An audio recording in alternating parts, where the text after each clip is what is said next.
또 이제 1시간 남았죠? 지금 3시니까 2과 1장 1절부터 3절이 방금 이야기했던 이제 소론 부분이죠. 소론 이게 부분인데 이게 하나 이제 토대가 돼가지고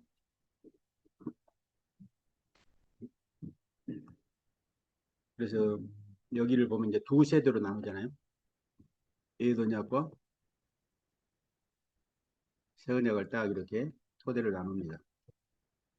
그러고 나서 이제 1장 4절부터 계속해서 과목 이제 여러 가지 주제를 이야기하면서 옛 언약 안에서의 인물과 새 언약 예수이신 예수 그리스도와 대조를 하고 옛 언약의 제도와 예수 그리스도 안에서의 대조를 통해서 그리스도 안에서 있는 이것이 얼마나 탁월한가 하는 것들을 계속 반복해 나가는 그런 식으로 되어 있어요. 그래서 이제 서론 부분을 보시면 히브리서 1장 1절부터 3절은 서론이죠. 본론에 다룰 주제와 전개 방향을 제시하죠. 히브리서의 특징 중 하나가 뚜렷한 대조법이다. 그래서 저자는 예수 그리스도를 통한 은혜의 일들을 구약과 유대교 의도적으로 대조를 합니다. 그래서 대제사장 예수 그리스도의 복음의 탁월함을 드러낸다. 그래서 저자는 초신자 공동체 예수 그리스도의 복음만에 경고히 서도록 촉구를 한다. 서론에서부터 이 패턴을 간결하게 사용하고 있다. 다시 말해서 옛 언약 시대에 하나님께서 여러 부분과 여러 모양으로 하신 계시와 대조에서 마지막 시대에 아들을 통해 주신 계시의 탁월성을 이렇게 나타내고 있다. 1장 1절부터 3절에서 세 줄로 되어 있는데 이게 사실 보면 히브리서 전체 빼대 토대가 되는 그런 것이 되겠습니다. 이제 이렇게 이제 한 이유가 질문이 먼저 이 교재가 이렇게 돼 있어요. 질문을 던지고 그걸 거기에 대해 해설을 식으로 이렇게 이제 풀어 설명하고 그래서 이 교재를 활용도를 할 때 개인이 QT로 사용해요. 개인 QT 교재로 날마다 이렇게 히브리서를 해서 이제 이 질문에 대해서 답도 이렇게 써보고 그러면 묵상도 해보고 그럼 저자인 나는 어떻게 이것을 전개했는가 또 이렇게 살펴보고 읽어보고 그런 식으로 되어 있습니다. 그런가 개인 경건 교재로도 의도되어 있고 또 하나는 그룹 성경 공부 이제 3, 4, 5 이렇게 모여서 히브리서를 공부할 때 이 문제를 돌아가며 풀고 또 그 읽고 마지막에 적용 또 질문이 있어요. 적용 질문에서 나누고 또 같이 그 주신 깨달음을 기도하고 또 중보하며 기도하도록 하고 또 하나는 목회자들이 설교 준비를 위한 기초 자료로 이제 이걸 토대로 해서 여기서 이제 가지고 여기 좀 살을 더 덧붙이고 자기화 시켜서 설교를 하는 복음을 선포할 수 있다. 예, 제 교재가 해외에 있는 이제 태국에 계신 선교사님은 제 교재를 100% 활용하고 있습니다. 그 선교사님은 교재를 갖고 아예 새벽 예배를 그대로 하신대요. 그대로. 살 붙일 것도 없고 살 붙일 것도 뺄 것도 없습니다. 그러면서 그냥 그대로 한대요. 그리고 주일 낮 예배도 그걸 가지고 설교하고 또 저쪽 국내에도 제 동기 목사인데 여기 부천에서는 목회하고 계시는 그 목사님도 새벽에 제 교재를 갖고 새벽 설교를 한답니다. 성도들에게 새벽에 나오는 숫자만 그 교재를 다 이렇게 사갖고 이렇게 나눠주고 그 교재를 갖고 한대요. 그다음에 처음에는 뭐 해아래 뭐 선한 것이 있겠어. 신학교 때 뭐 성전도사 뭐 그러는 그런 이제 이렇게 교재를 보고 이렇게 하니까 볼수록 참 좋다고. 그렇게 그때 내가 이걸 쓸까 말까 많이 고민을 하고 있었단 말이에요. 내가 별짓을 쓸데없는 짓 하고 있는가 하면서 막 자기 면에 빠지고 그렇게 있었는데 그 말씀을 통해 힘이 딱 나더만요. 가지고 하나님 내가 힘이 빠지니까 또 힘을 주시려고 또 이렇게 갑자기 또 이렇게 하는구나 생각을 했는데 그랬습니다. 그래서 여기 보면 이제 문제를 이제 풀어보는 식으로 하면은 범위가 히브리서 1장 1절 2절 상반절까지는 하나님 언약궤에서 다음과 같이 두 시대로 구분한다. 빈가를 채워보시오. 이제 채워보는 것이죠. 그러면서 읽으면서 뭐예요? 계시의 때가 에더냐 시대는 어떤 누굽니까? 옛적이에요. 그리고 계시의 대행자는 누굽니까? 선지자들을 통해서. 그러니까 선지자예요. 모세 오경은 누가 기록했어요? 모세죠. 모세를 누구라고 해요? 선지자라고 그러죠. 그 다음에 나머지는 다 어때요? 기록 선지자를 통해서 다 기록한 것이 선지자들을 통해서. 또 방법은 뭐예요? 여러 시대 여러 부분. 여러 시대 여러 부분과 여러 모양으로 해놓으니까 이게 이상한데 이게 뭐예요? 여러 시대의 여러 모양으로 해요. 그렇게 해야 됩니다. 그 다음에 누구의 대상이 누굽니까? 조상들, 에드냐 백성이죠. 이스라엘. 그렇게 하셨다. 그런데 새 언약에 계신 2절에 보니까 뭐래요? 모든 날 마지막. 더 이상의 계시는 없죠. 예수님을 통해 종결되었죠. 누구를 대행했냐는 누굽니까? 아들을 통해서. 누구에게 말씀했어요? 대상은 우리 예수 그리스도. 여기서 이제 정확하게 나오지 않았지만 방법은 뭐예요? 예수 그리스도의 초림, 십자가와 부활. 그렇게 하시는. 그러니까 어제 영어 성경 보면서 왜 목사님이 영어 쓰면 같이 보라는 거 알았어요. 예. 그러니까 애니메이트 타임스. 예. 그분이 해서 잘하셨네요. 했다니까 공부 들어오잖아요. 예, 그렇습니다. 그렇죠? 예. 예, 그렇습니다. 거기를 한번 저만 할 게 아니라 한번 읽어보시면 좋겠습니다. 한 달씩 한번 읽어보시고 이거 잠도 오게끔.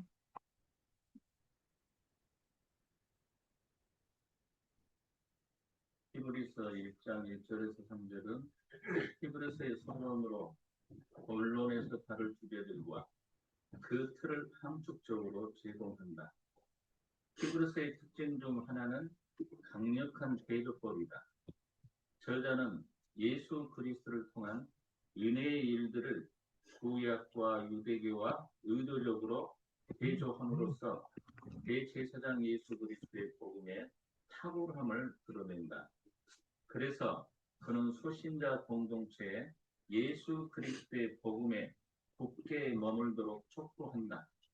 저자는 서론에서부터 이 패턴을 압축적으로 사용하고 있다. 다시 말해서 옛 언약 시대에 하나님께서 여러 부분과 여러 모양으로 하신 계시와 대조에서 마지막 시대에 아들을 통한 계시의 탁월성을 강조하고 있다. 이제 본격적으로 저자는 히브리서의 본론에서 여러 가지 주제들을 제시하면서 구약과 유대교보다 예수 그리스도 안에서 주신 하나님의 은혜가 얼마나 탁월한가를 초신자 공동체에 반복적으로 제시하면서 흔들리지 말고 예수 그리스도의 복음 안에 굳게 머물도록 촉구할 것이다. 네. 또 다른 분? 먼저 저자는 하나님의 계시 역사를 두 시대로 구분한다. 계시가 무엇인가? 계시에 대한 사전적 정의는 감추어져 있는 것을 거꾸로 드러내는 것이다. 하지만 계시에 대한 성경에서 말하는 정의는 하나님께서 자기의 존재와 본질과 뜻을 나타내시는 것이다. 하나님께서 천지를 창조하시고 자연세계에 질서를 부여하시고 그곳에 자기의 뜻을 새기셨다. 이것을 우리는 자연계시 혹은 일반계시라 부른다. 그런데 하나님께서 특별히 창조세계와 역사를 해석해서 자기 백성에게 기록해 주신 특별계시, 즉 말씀계시가 있다. 그 특별계시가 바로 우리가 기억으로 가지고 있는 성경이다. 성경은 언약을 토대로 진행된 하나님 나라의 역사를 기록하고 있다.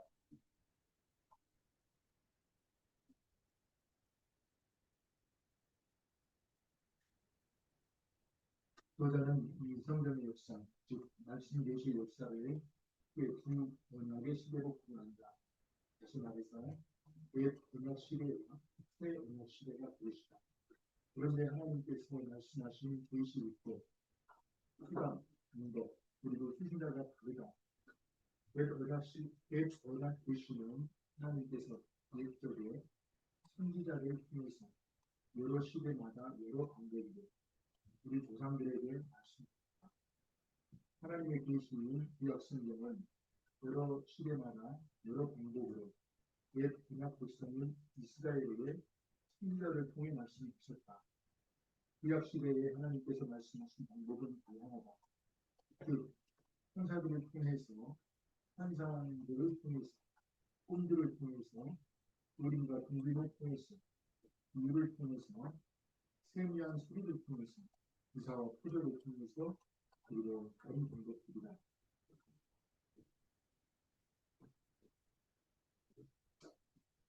하나님께서 이런 다양한 방법들을 통해 이스라엘에게 말씀하신 기대는 언약과 하나님 나라는 기대로 덮여집니다.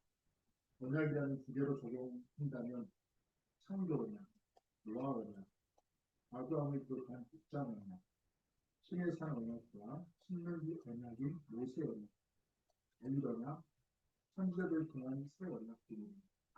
이 계시는 통일성과 다양성을 가집니다. 그런 기대가 언약과 하나님 나라라는 점에서 통일성을 가지지만 시대마다 약간씩 점진적으로 발전하고 달라진다는 점에서 다양성을 가진다. 이 언약 백성인 이스라엘은 자기가 살던 시대마다 언약과 계시로 함께 하시는 여호와 하나님을 대면하고 동행하며 생명을 누렸다. 구약의 백성들은 시대마다 함께 하시며 계시하시는 여호와 하나님으로 믿음으로 동행하는 가운데서 생을 살았다. 이것이 구약 백성의 구원이요 생명이다. 그런데 이 옛 언약 계시는 완성된 계시가 아니고 새 언약의 계시를 바라보는 유한성이며 그림자적인 계시이다. 완전한 계시는 하나님의 아들 예수 그리스도 안에서 나타난 새 언약의 계시이다. 히브리서 증거는 이 계시들에 이렇게 말합니다. 이 모든 나라들의 아들을 통하여 우리에게 말씀하셨다. 이 계시는 여러 시대마다 여러 모양으로 말씀하셨던 반면 새 언약의 계시는 그 방법이 생략되었으며 아들로 말씀하셨다. 하나님의 아들 예수 그리스도의 계시가 하나님의 마지막 계시입니다. 그런 의미로 아들을 통한 새 언약의 계시가 종말론적 계시로서 더 이상의 계시가 없다. 이 새 언약의 계시를 통해서 옛 언약의 그리스도 의미가 있다. 구약 성경은 그림자적으로 장차 오실 예수 그리스도를 알려주는 하나님의 계시다. 신약 성경은 구약에서 약속하신 하나님의 아들 예수 그리스도를 통해서 이루신 하나님의 완성된 계시다. 바로 구약 성경은 이 예수 그리스도 안에서 완성되고 성취되었다. 구약의 여러 시대에 여러 모양으로 하셨던 하나님의 자기 계시가 드디어 예수 그리스도의 사건에서 완성되었고 완전한 의미가 드러나게 되었다. 신약의 백성은 구약 백성에 비해 이처럼 탁월한 시대를 살고 있다.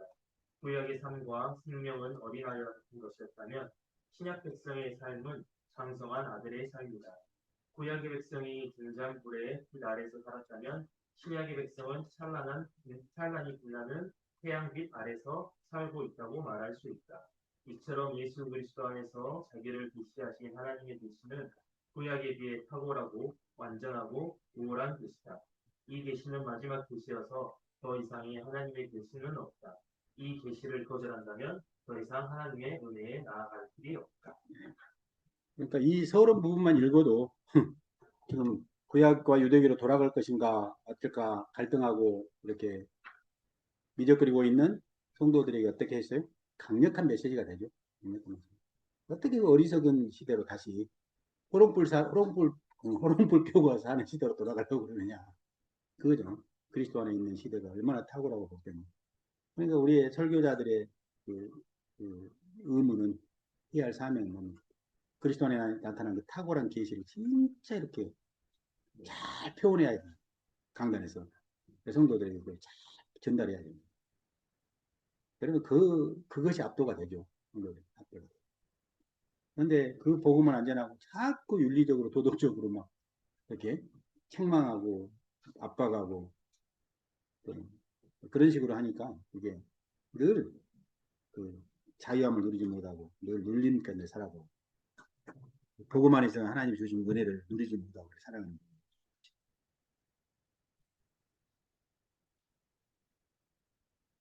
자, 그러면서 이렇게 1절, 2절 상반절 그럼 하나님의 아들은 어떤 분인가? 아들 안에서 이제 계시를 이렇게 완성하셨는데 하나님의 아들이 어떤 분이신가 하는 것을 이제 설명을 하고 있죠. 2절 하반절 3절에서 한번 또 봐봅시다.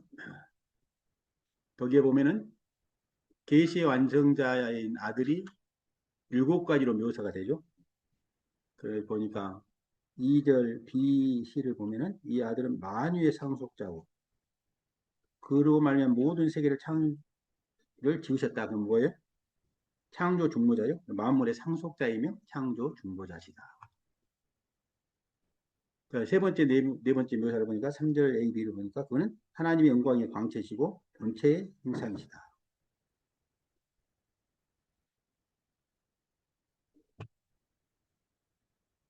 또 3절 D, E를 보니까 능력의 말씀으로 만물을 붙들고 계시고 죄를 정결케 하는 일을 하시고 그 다음에 또 뭐요? 높은 곳에 계신 지극히 높으신 이의 오른편이 아니야. 그러니까 하나님 보좌 우편에 지금 좌정하여 계시는 7가지로 묘사하죠. 하나님의 아들이. 첫 번째 만유의 상속자, 두 번째 모든 세계를 창조한 창조 중보자, 세 번째는 하나님의 영광의 광채, 본체의 형상, 말씀으로 만물을 붙드시는 분, 죄를 정결케 하시는 분, 높아지셔서 하늘보다 우편에 앉아 계시는 분. 이분이 바로 하나님의 아들 예수시다. 그러니까 너희들이 거듭나고 예수 그리스도를 믿고 거듭났다는 것은 바로 이 하나님의 아들을 너희들이 구주로 믿고 이렇게 그분이 바로 이런 분이시다. 구약과 유대에 비하면 비할 수 없는 그런 분이 우리 중보자이신 하나님의 아들 예수 그리스도시다. 이걸 증거하고 있는 이야기가 1절부터 3절이 그래서 전체적으로 토론이 되겠죠. 그래서 이제 마지막 문제가 교회 정황과 관련된 질문이죠.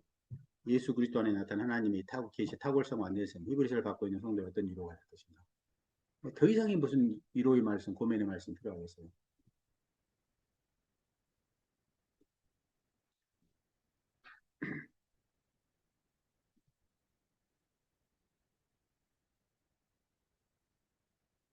그래서 이걸 이제 문제를 풀고 어떤 식으로 나가고 설명하고 하다 보면 한 1시간 정도 걸릴 것 같아요. 이거 1시간 정도.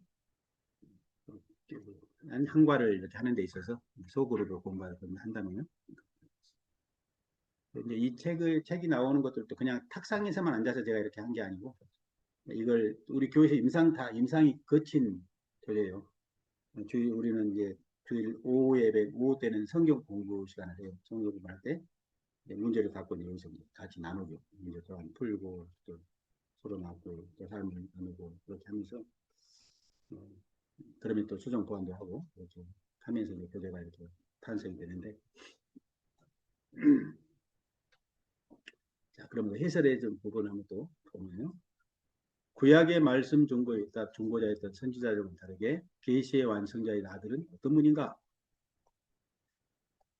저자는 하나님의 아들을 7가지로 묘사를 하죠. 첫 번째, 그분은 만유의 상속자지다. 아들이라는 표현, 성경에서 아들이라는 표현은 아버지까지 상속한 상속자라는 이야기가 아들이라는 용어가 가지는 기본적인 의미입니다. 그러니까 하나님의 아들 예수께서 하늘 아버지의 모든 것을 상속하신 것이다. 그리고 하나님의 자녀인 우리 또한 어때요? 우리의 맏형이신 예수께서 만물의 상속자이니까 우리도 그것에 동참하죠. 그래서 뭐예요? 공동 상속자라고 그러죠. 로마서의 8장에서는 우리 공동 상속자라고 이야기합니다. 그래서 하나님의 자녀인 우리 또한 맏형이신 예수님과 하나님께서 상속받은 공동 상속자다. 그래서 로마서 16장 17절 보니까 성령이 친히 우리의 영과 더불어 친히 우리가 하나님의 자녀인 것을 증언하시 자녀이면 상속자 곧 하나님의 상속자 그리스도와 함께 한 상속자니 이렇게 이야기를 합니다. 예수 그리스도와 함께 공동 상속자. 히브리서를 받고 있는 교회 공동체뿐만 아니라 오늘 우리 또한 그리스도와 함께 한 상속자다. 따라서 구약과 유대교로 후퇴하는 어리석은 일을 범하지 않을 것이다. 이걸 알고 있는 사람은 구약과 유대교로 그런데도 이제 그러니까 우리의 복음 안에서 우리가 선포하는 설교 안에서도 분명한 이 구약과 유대교와 단절하고 새 언약의 복음이 탁월하게 증거되도록 복음이 드러나야 되겠죠. 근데 구약 성경을 읽고 구약 성경 어정쩡하게 선포하고 그러면은 이게 예리한 탁월함이 안 드러나죠. 종교가 되죠, 종교가. 자, 두 번째, 예수는 하나님의 영광의 광채시. 셋째, 하나님의 본체의 형상이시다. 이것은 뭡니까? 예수님께서 하나님이시다. 그런 이야기죠. 예수님을 통해 자기 하나님 되심을 드러냈다. 근데 사람들은 아들 예수를 통해 하나님의 얼굴을 보고 하나님의 영광을 대면한다. 그러므로 예수께서 하나님의 영광의 광채시며 본체의 형상이신 것이다. 네 번째, 하나님의 예수는 창조 중보자시다. 많은 경우 우리가 얼핏 신앙생활을 하면은 예수님은 언제부터 존재하시는 걸로 생각을 많이 합니까?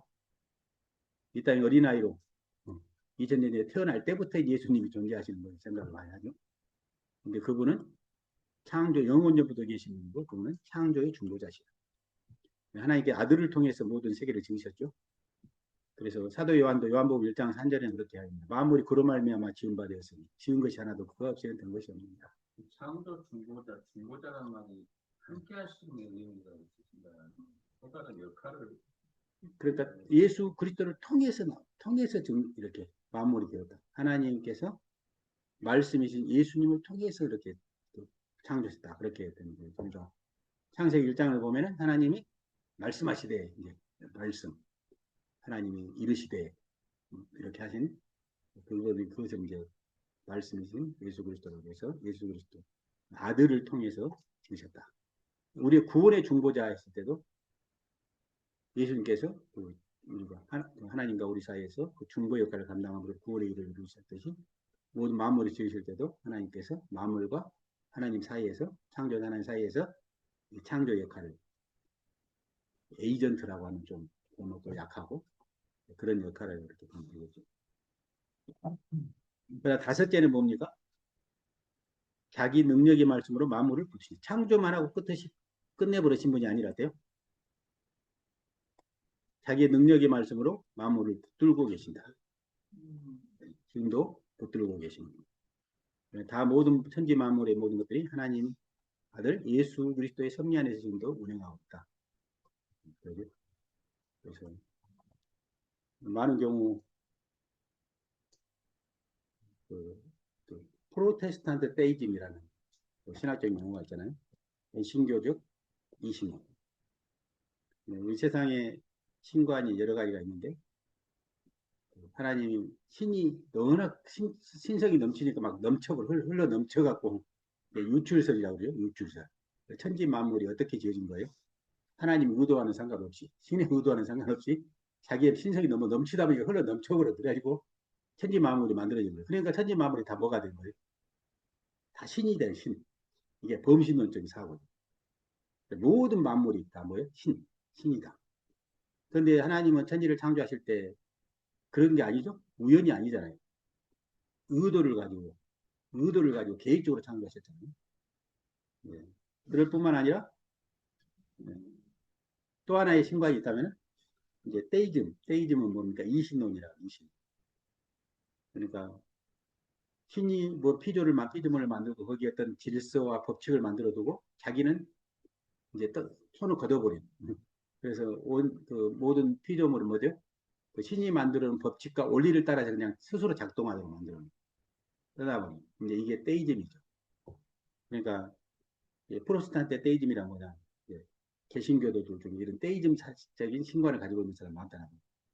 그러니까 하나님께서 이 세상을 창조하셨고 뭘 우리에게 던져주고 간 거예요? 마지막에 왕선대 성경 66권 던져놓고 이제 너희들 마음대로 살아봐라. 성경 요구 살아봐라 하고 이제 하나님이 뒷점 떼고 저리 이제 여행 가버렸어요. 어디로 여행 가냐고 여행 가냐고. 이게 데이즘적인 사고만. 그러니까 더 이상 지금 뭐가 없는 거예요? 하나님께서 섭리하시고 역사하시고 지금도 역사하시고 치유하시고 회복하시는 이런 것들을 믿지 않죠. 그런 분들. 이미 성경이 완성되므로 끝났다는 거예요. 하나님은 모든 은사적인 성령의 은사나 이런 것들 다 끝났다. 이게 주장하는 게 이제 데이즘 신앙. 근데 의외로 우리 칼빈주의를 따라가는 이 보수 신학의 그런 사고방식을 가진 분들 많아요. 그러면 성령의 사역이 끝나버렸고 그러면 뭘 어떻게 한다는 얘기예요. 지금 시대가 성령 시대인데, 성령의 사역을 무시하고 뭘 하고 있어? 우리가 뭘 어떻게 하겠어? 기록된 66권 어떻게 읽는데? 성령이 감동을 주시고 깨닫게 하셔야 있는 거지. 그러니까 그런 것들이 있죠.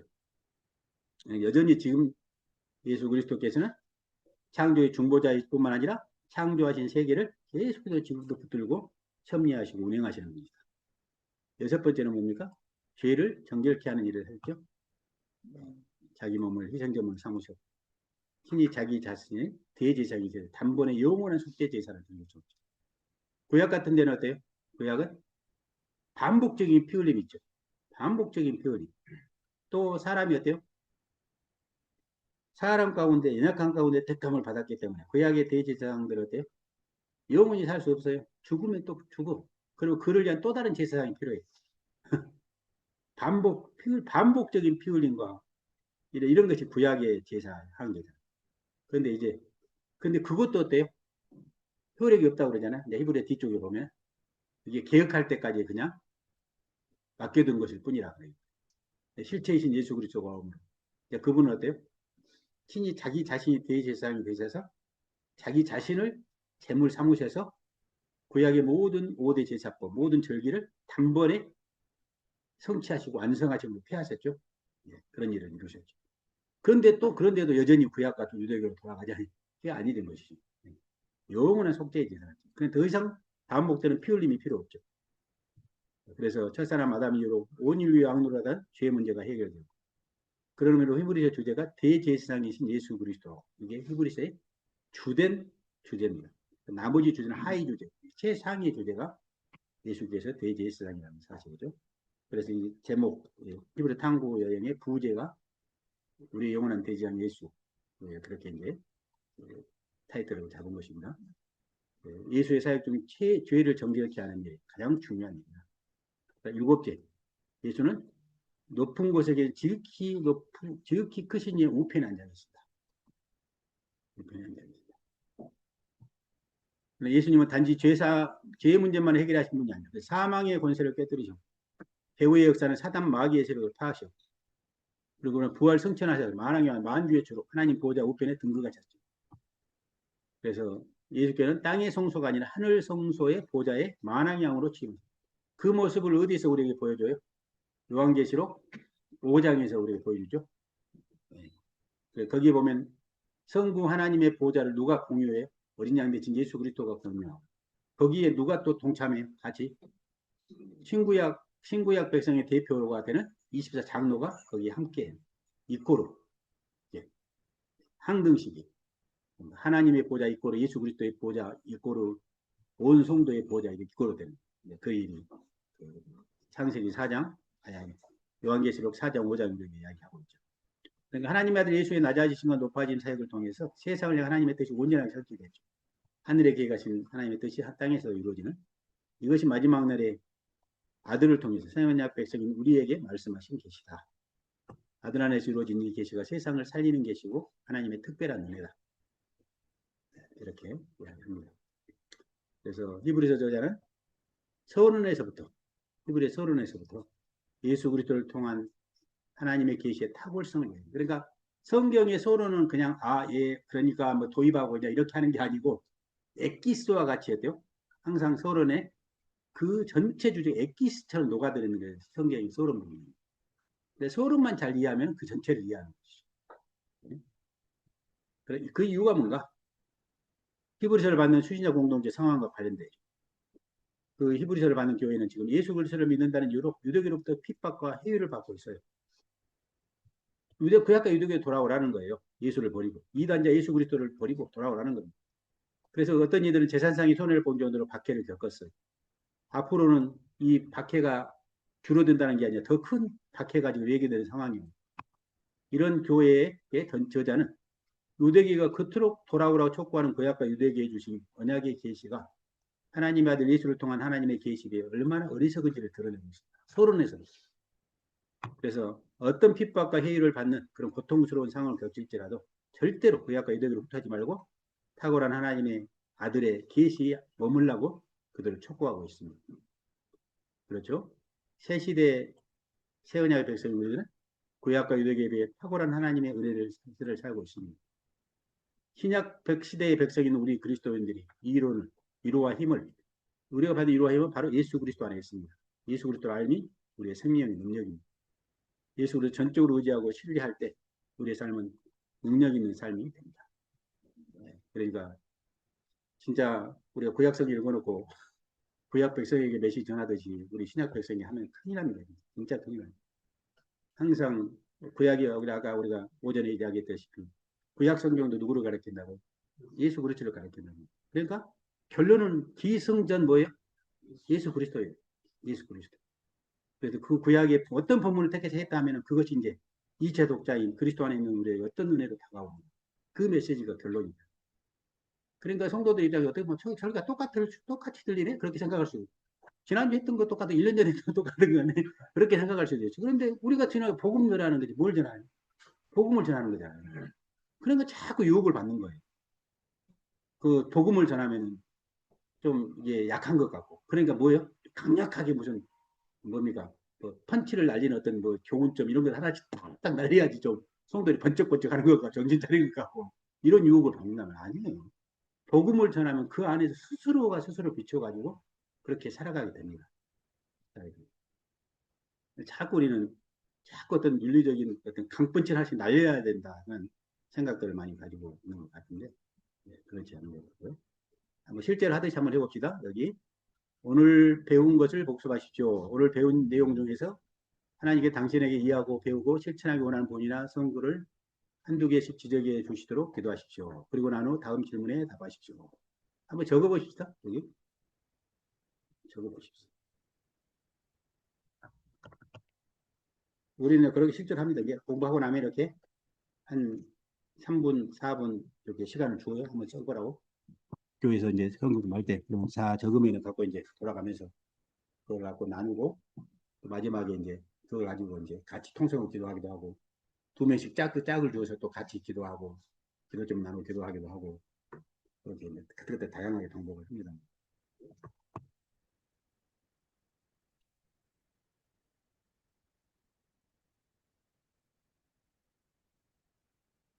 나누어야 돼요.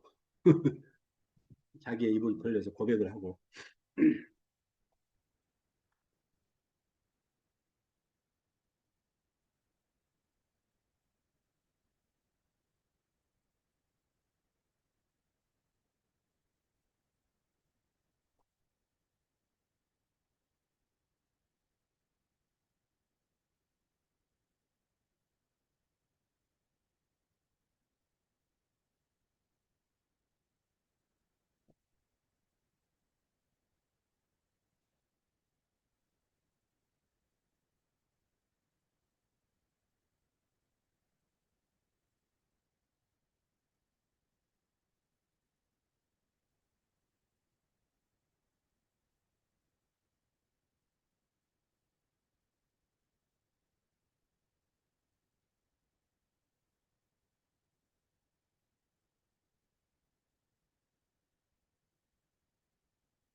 이제 좀 한번 이렇게 나누고 마무리만 딱 시간이 맞을 것 같습니다. 한번 자원하에서 한번 돌아가면서 한번 나누고 보십시다.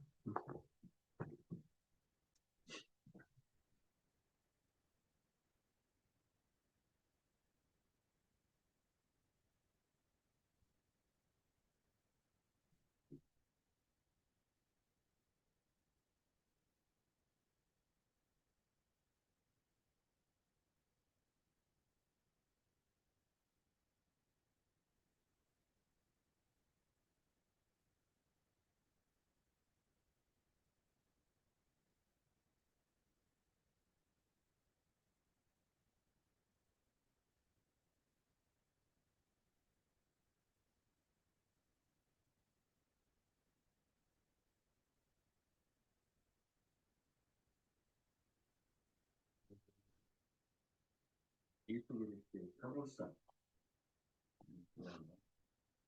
다시 한번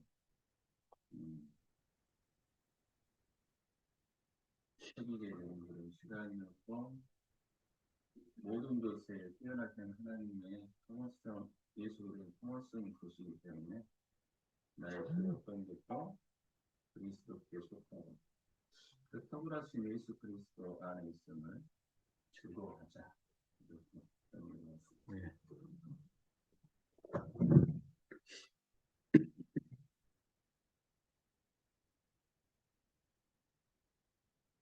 사역을 시작한 지 얼마 안 됐는데 그런 고민이 들어가거든요. 분명히 복음만을 전해야 된다는 걸 알고 있습니다. 늘 결론이 저희 결론이 늘 같습니다. 무지일 수밖에 없다는 그런 것도 있고. 그래서 그런 고민이 있긴 해요. 아, 여기에 무엇인가를 더 해야 되나라는 고민이 있는 건 사실이거든요. 네, 그럼에도 불구하고 저희가 할 수 있는 말은 그것도 없는 것 같아요. 제가 주님께 받은 게 그거밖에 없고. 그래서 그런 고민보다 어떻게 더 예수 그리스도를 잘 드러낼 수 있을지, 나타낼 수 있을지에 대해서 고민을 더 많이 해야 되겠다는 생각이 들었고, 이 마지막 그 7번째 보면은 그 전장이 나오잖아요. 하나님의 아들 예수의 낮아짐과 높아지심의 사역을 통해 세상을 향한 하나님의 뜻이 온전하게 지되었다. 그리고 말씀하셨던 게 아버지의 뜻이 하늘에서 같이 땅에서 이루어지는 주기도문 제 생각이 났어요. 네. 그래서 주기도문에 대해서도 저는 이걸 어떻게 보면 주문처럼 외우고 있는 지금 우리들 실상을 보면서 일단 저도 잘 배워야 될 것 같고 일단 주기도문은 잘 가르쳐서 이게 저게 주문이 되지 않도록 해야 되겠다는 생각이 들었습니다.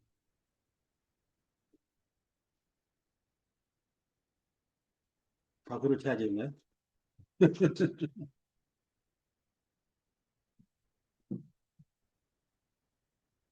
저 같은 경우는 후기도 입장이 그 상대를 열심히 대체적으로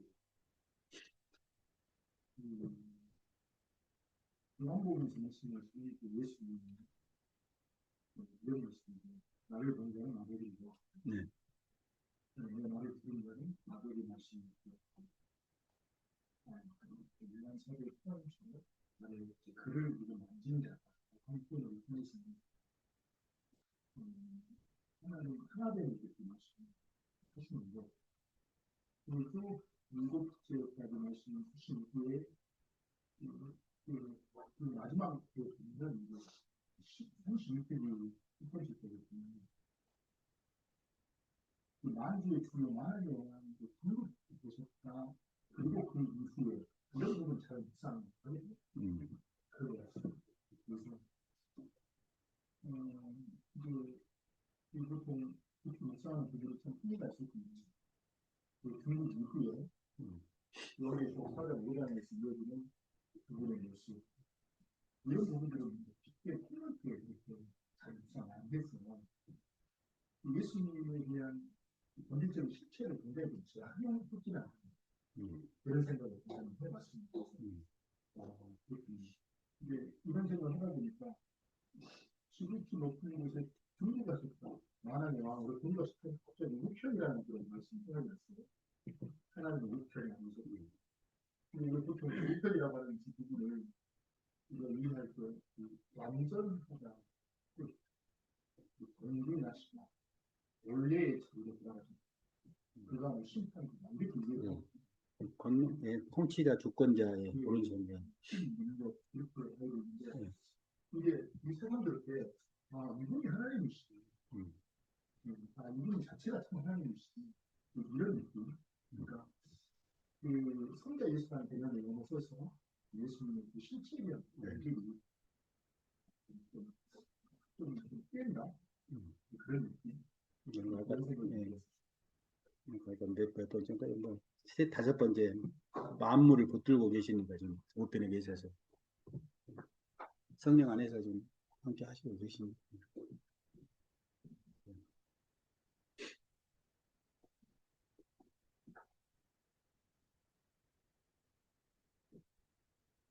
논문 쓰고 계세요, 목사님?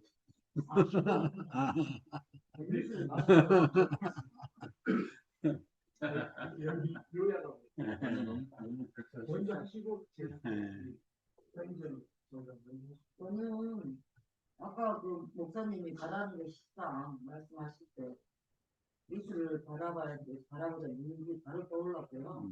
근데 마침 12장에 말씀하셔서 꼭 감사드렸고 이게 뭐냐면 믿음의 주여 또 온전하게 하신 예수를 바라보자.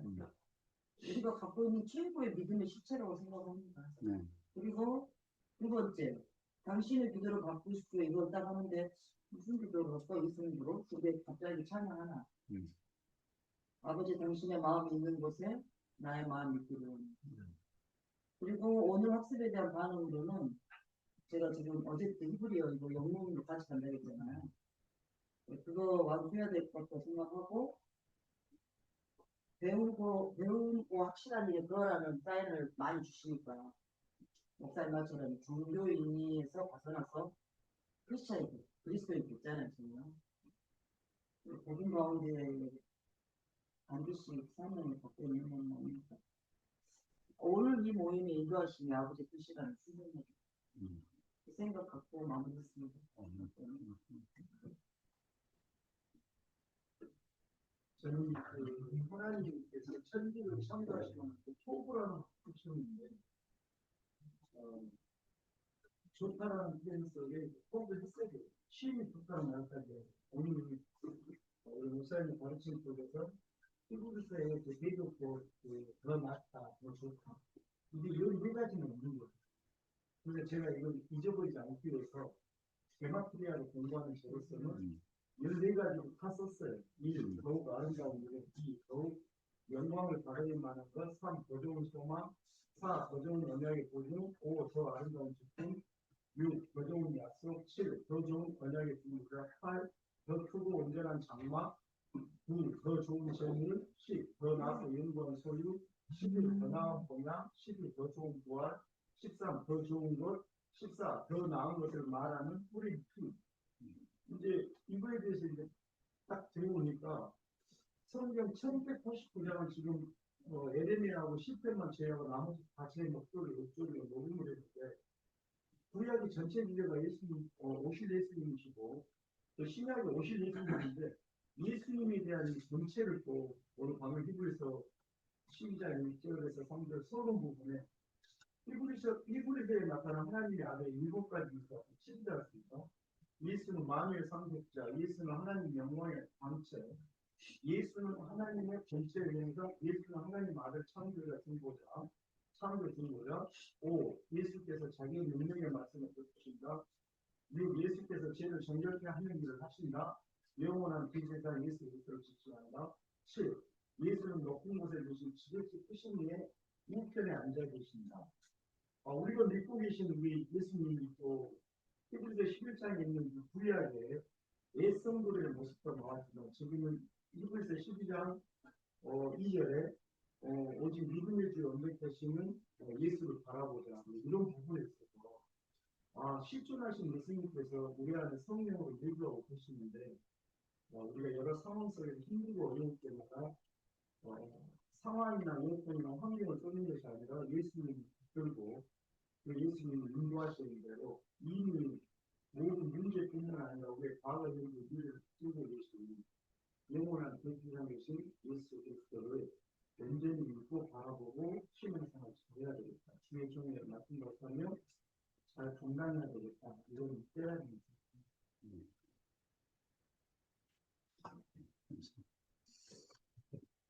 이제 교회에서도 이제 나눔이 있으면 항상 그렇게 그 공부를 했으면 나눔이 꼭 있으면 좋겠어요.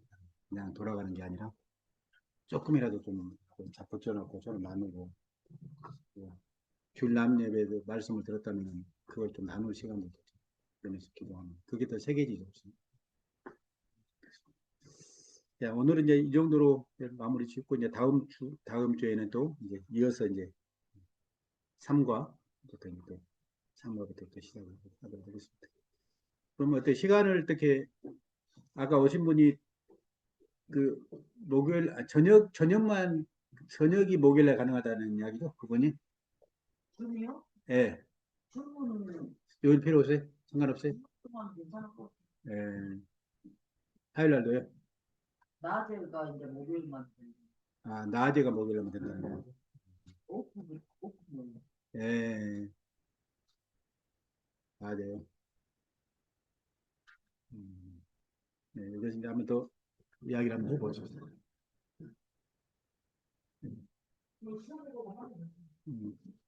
그렇죠. 줌도 계속 이렇게 열려 있고 그러니까. 네. 우리 김동현 목사님 기도 한번 해주시고 마무리 하십시오. 네. 하나님 감사합니다. 하나님께서 귀한 시간을 주시고 또 이렇게 좋은 귀한 시간을 보내시도록 주셨습니다. 각자의 신경 속에 계신 스님께서 이 정말 내용들이 정말 잘 이해가 되고 깨달아서 우리에게 행복하고 예수를 전하는 일은 정말 그냥 뜻을 벗어나지 않는 그런 목표를 이루시도록 하나님 기도를 주셔서 늘 수고하고 연구하시는 수임 목사님에게도 그 지혜와 힘을 더하게 주시고 이번에 건강을 주시기를 하여 이 모임이 지속되어 주시고 하나님의 나라가 되어지고 그 도를 타락하는 일들이 있을 수 있도록 하나님 축복하여 주시옵소서. 예수님으로 감사하며 기도합니다. 네. 오랜 시간 동안 고생하셨습니다.